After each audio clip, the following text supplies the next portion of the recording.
વડોદરા મહાનગરપાલિકાની વડી કચેરી મુખ્ય કચેરીના 1, 2, 3 માળના ટોયલેટ જર્જરિત હાલતમાં હોય વાપર ઉપયોગ માટે બંધ કરવામાં આવેલ છે અને અન્ય વૈકલ્પિક વ્યવસ્થા કરવામાં આવેલ છે તેવા કાગળના પોસ્ટર પતરા પર લગાવેલ છે। ત્યારે જો વડોદરા શહેરમાં કે અન્ય જગ્યાએ મકાન, એપાર્ટમેન્ટ કોઈ પણ વસ્તુ જર્જરિત હોય તો ત્યાં નોટિસો આપવામાં આવે છે અને ઉતારવા માટે વારંવાર જાણ કરવામાં આવે છે। ત્યારે હાલ વડોદરા મહાનગરપાલિકાની વડી કચેરીમાં કોણ નોટિસ આપશે?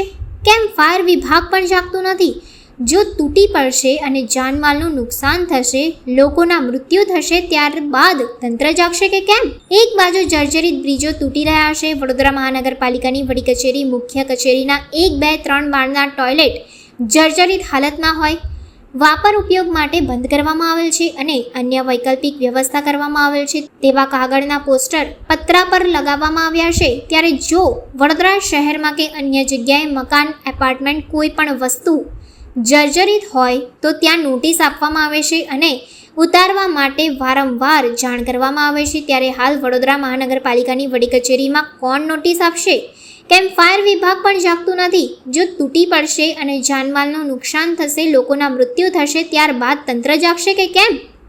એક બાજુ જર્જરિત બ્રિજો તૂટી રહ્યા છે, બીજી બાજુ જર્જરિત બ્રિજોને બંધ કરવામાં આવી રહ્યા છે। તેવા સંજોગોમાં વડોદરા મહાનગરપાલિકા ક્યારે જાગશે તેવા અનેક સવાલો ઊભા થઈ રહ્યા છે।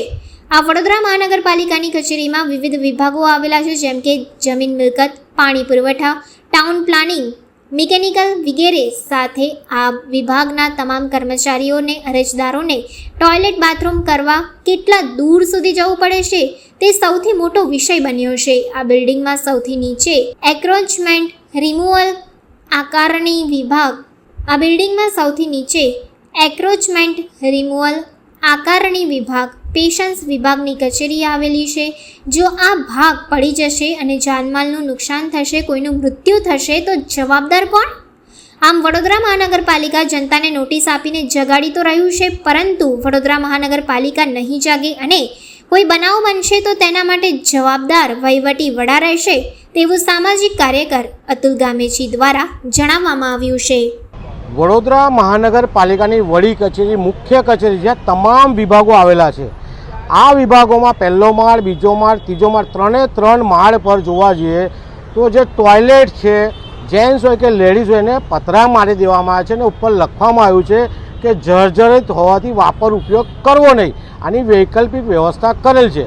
ઘણી સારી બાબત છે, પરંતુ વડોદરા શહેરમાં તમારું, મારું કે અન્યનું કોઈ પણ મકાન, એપાર્ટમેન્ટ જર્જરિત હોય, વડોદરા મહાનગરપાલિકા નોટિસ બજાવે, ખાલી કરવાનું કહે, વારંવાર નોટિસ આપે, જેમ તેમ કહીને એ અરજદારને ત્યાંથી ખાલી કરાવતા હોય છે।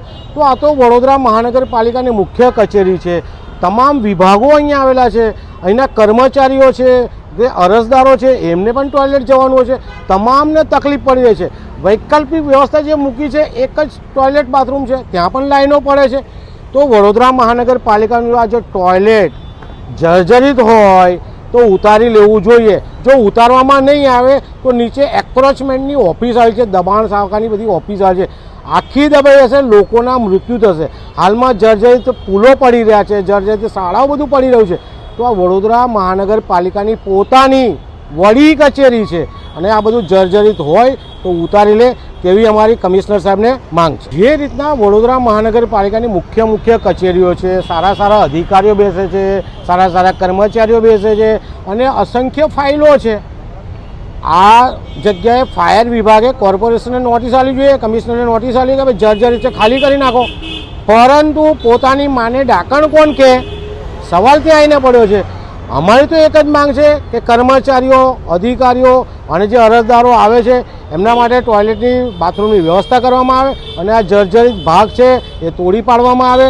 જો તોડે નહીં તો પડશે તો આજુબાજુનું પણ સ્ટ્રક્ચર બધું તૂટી પડશે અને મોટી જાનહાનિ થશે તો જવાબદાર કોણ રહેશે? એટલે માનનીય કમિશનર સાહેબને વિનંતી છે કે આ બાબતે તપાસ કરે, ધ્યાન દોરે અને તમામ વિભાગ જે સડી ગયો છે, જર્જરિત છે, ઉતારી પાડે તેવી માંગ।